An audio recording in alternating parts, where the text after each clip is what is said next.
एका गावात एक टोपीवाला होता. त्याचं नाव होतं गणू. गणू रोज वेगवेगळ्या रंगांच्या टोप्या विकायला जायचा.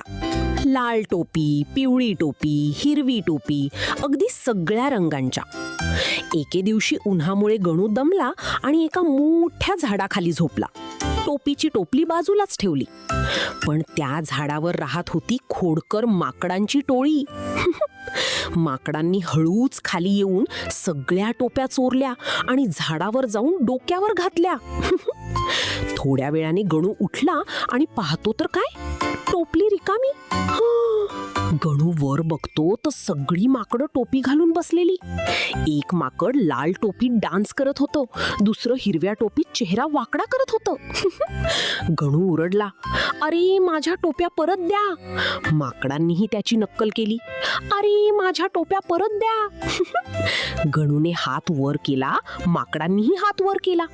गणूने उडी मारली, माकडांनीही उडी मारली.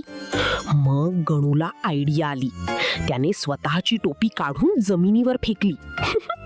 सगळी माकडं म्हणाली, हा खेळ मजेदार आहे. आणि त्यांनीही सगळ्या टोप्या खाली फेकल्या. गणूने पटकन सगळ्या टोप्या उचलल्या आणि पळाला. पण एक छोटं माकड म्हणालं, अरे पुढच्या वेळी बूट घेऊन ये, आम्हालाही हवेत. तात्पर्य, हुशारीने मोठी अडचण सोडवता येते.